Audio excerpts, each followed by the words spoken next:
Hello students, how are you? I hope you all are doing well. So student, in my previous class we had discussed about the asexual reproduction and vegetative propagation, one of its type.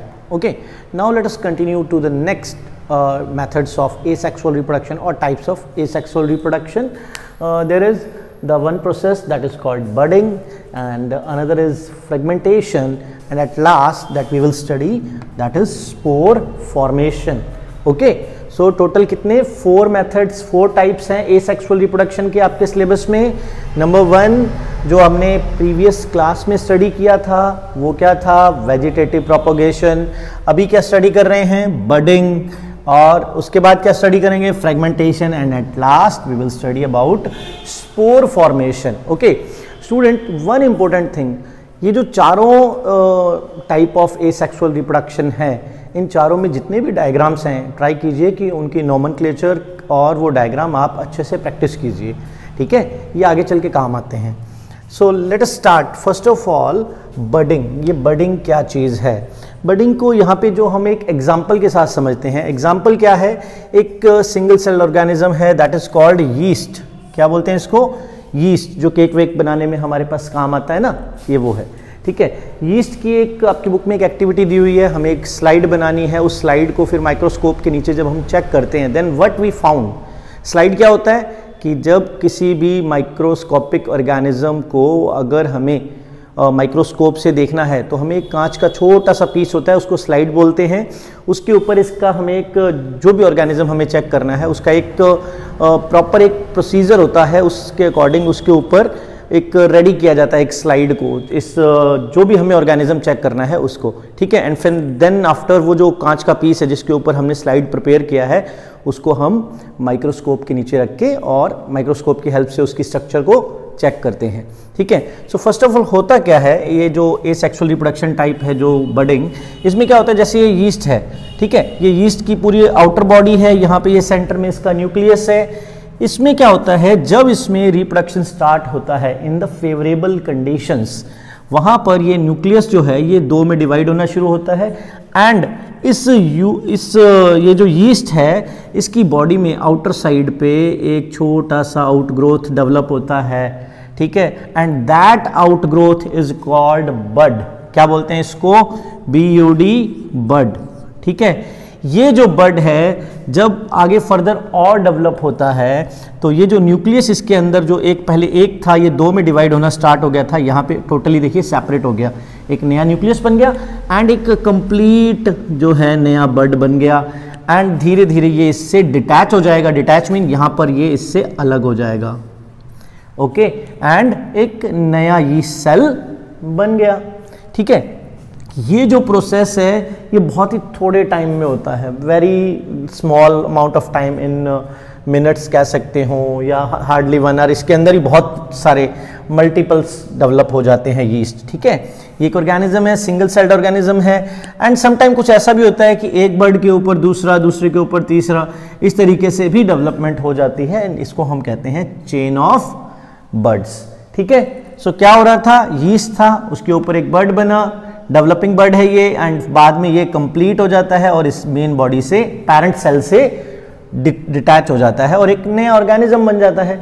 इस तरीके से जो new organism form हो रहे हैं उसे हम क्या कहते हैं, उस प्रोसेस को बडिंग. क्या हुआ, पहले बर्ड बना और फिर बर्ड जो है वो डिटैच हो गया, एक नया ऑर्गेनिज्म बन गया. सिंगल पैरेंट था, यही एक ही सेल था, यही वाला, और इसी से नया एक ऑर्गेनिज्म बन गया. क्या था एसेक्सुअल रिप्रोडक्शन, पैरेंट क्या थे इसमें, number of parent 1, single parent होता है. तो यहां देखिए सिंगल पैरेंट है. Okay, now move to the next, that is fragmentation. Fragmentation में ये जो आपकी बुक में एग्जांपल दिया हुआ है that is a spirogyra. Spirogyra. ठीक है, अब देखिए स्पाइरोगायरा क्या है, ये एक ऑर्गेनिज्म है, कुछ ऐसे लेंथ वाइज होता है. ठीक है, इसके अंदर का स्ट्रक्चर भी हमें दिखाया हुआ है. जब ये स्पाइरोगायरा एक पर्टिकुलर लेंथ को अटेन कर लेता है, मतलब जितना मैक्सिमम ये लंबा हो सकता था हो जाता है, उसके बाद ये अपने आप ही बीच में से ब्रेक हो जाता है और फिर क्या हो जाता है, ये पहले एक स्पाइरोगायरा था, यहाँ पर अब इस एक से ये जब बीच में से डिटैच हो गया तो ये दो अलग अलग ऑर्गेनिज्म हो गए। फिर क्या होगा, फिर अगेन ये दोबारा ये इनकी भी लेंथ बढ़ेगी और इनकी भी लेंथ बढ़ेगी, इन दोनों की अगेन फिर वो डिटैच होंगे, ठीक है, और फिर दोबारा आगे। तो इस तरीके से चेन रिएक्शन टाइप ये चलता रहता है और आगे के आगे ये डिटैच होकर के नए ऑर्गेनिज्म अपने आप बनते रहते हैं, ठीक है। इसमें जो आपकी बुक में एग्जांपल ये दिया हुआ है, ये टाइप ऑफ एल्गी है, ठीक है। आई थिंक इसके लिए इतना सफिशिएंट है। डायग्राम जरूर लर्न करना है, बना के भी देखना है। और लेकिन one more thing, several time I had seen कि स्टूडेंट्स जो है वो डायग्राम बनाते टाइम पेंटिंग वेंटिंग करना शुरू कर देते हैं।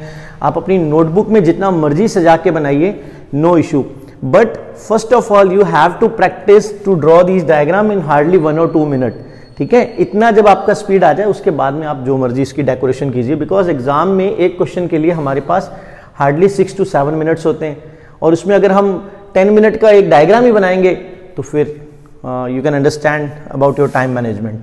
So the last is spore formation. Spore formation, as I told, जो asexual reproduction के जितने भी टाइप हैं उनके लिए कुछ फेवरेबल कंडीशन होनी बहुत ज़रूरी है। जैसे यहाँ पे हमने देखा था कि फेवरेबल कंडीशन यीस्ट के लिए क्या होती है, ये समथिंग जो केक वगैरह बनता है ना उसमें समथिंग स्वीटनर कुछ ऐड होते हैं, तो उसकी वजह से यहाँ पर कुछ फेवरेबल कंडीशन डेवलप हो जाती है। यहाँ पर क्या था, इसकी लेंथ जो है वो जितनी इसकी मैक्सिमम लेंथ ही अटेन कर सकता है, या कोई इसका एक्सीडेंट हो जाए, कोई इसको कट जाए किसी चीज़ से टकरा के, वो हो सकता है।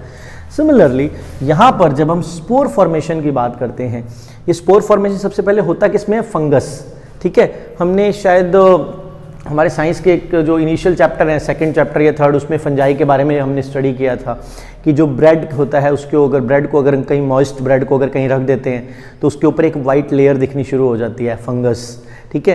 फंगस जो है वो सेम इसी तरीके से ही आगे ग्रो करता है जो वो ऑर्गेनिज्म है। तो वहाँ पे क्या फेवरेबल कंडीशन थी उस फंगस के रीजनरेट होने के लिए, या उस फंगस, सॉरी रीजनरेट बोल रहा हूँ, उस फंगस के डेवलपमेंट के लिए। डेवलपमेंट के लिए फेवरेबल कंडीशन थी मॉइस्ट एनवायरनमेंट, ठीक है। और न्यूट्रिशन तो मिल ही रहा था उसको ब्रेड से, लेकिन साथ में क्या था, हमने उसको गीला करके रखा था ना थोड़ा, तो मॉइस्चर, ह्यूमिडिटी इन एनवायरनमेंट, ठीक है। फंगस को ग्रो करने के लिए वो क्या है, फेवरेबल एनवायरनमेंट। तो वहाँ पर देखिए जो फंगस है जैसे, तो वो कैसे ग्रो करता है, सबसे पहली बात माइक्रोस्कोपिक ऑर्गेनिज्म है, इतना बड़ा एक्चुअल में नहीं होता है, बहुत ही छोटा होता है, माइक्रोस्कोप के देखोगे तब ऐसा दिखेगा, ठीक है। ये माइक्रोस्कोपिक व्यू को इनलार्ज करके दिखाया हुआ है। तो अब देखिए क्या होता है इसमें, इसका ये जो लेवलिंग है ये भी आपको जरूर लर्न करना है। इसका ये जो नीचे का बॉटम पार्ट है, रूट पार्ट कह सकते हो, ये इसको बोलते हैं हम हाइफा। एंड यहाँ पर ये देखिए ये एक कोटिंग होती है, ये एक शेल होता है, इसके अंदर बहुत छोटे छोटे ये दिखा रखे हैं ना जैसे डॉट डॉट, ऐसे स्पोर्स जो हैं इस हार्ड कोर बल्ब स्ट्रक्चर जो है इसके अंदर बंद होते हैं। जैसे ही कुछ फेवरेबल कंडीशंस आती हैं, फेवरेबल कंडीशन मतलब जब कुछ ह्यूमिडिटी वाला एरिया है, ठीक है, टेम्परेचर जो है वो लो है, उस कंडीशन में ये जो बल्ब लाइक स्ट्रक्चर है, हार्ड कोट है, ये बर्स्ट होता है एंड इसमें से ये स्पोर्स जो हैं बहुत ही लाइट होते हैं, ये एयर के अंदर आ जाते हैं। और जब ये एयर में आ जाते हैं तो ये एयर के साथ फ्लो करना शुरू करते हैं, और जहाँ पर फेवरेबल कंडीशन होती हैं, न्यूट्रिशन होता है, ह्यूमिडिटी होती है, लो टेम्परेचर होता है, वहाँ पर ये लैंड कर जाते हैं और अगेन फिर ऐसे ही दोबारा ग्रोथ स्टार्ट कर देते हैं। देखिए एक ही बल्ब में से कितने मल्टीपल ऑफ स्पोर्स निकले और फिर इतने ही दोबारा ये और ग्रो कर देंगे एंड अगेन ये जो है एक दूसरे को मल्टीप्लाई करते रहेंगे। तो इस तरीके से ये जो स्पोर फॉर्मेशन है वो वर्क करता है।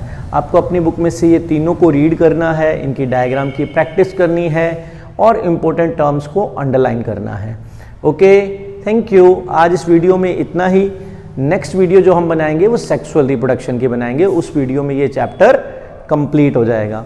Okay, thank you, have a nice day and don't forget to subscribe my channel, और खुद भी सब्सक्राइब कीजिए और दूसरों को भी बोलिए सब्सक्राइब करने के लिए। Okay, bye bye.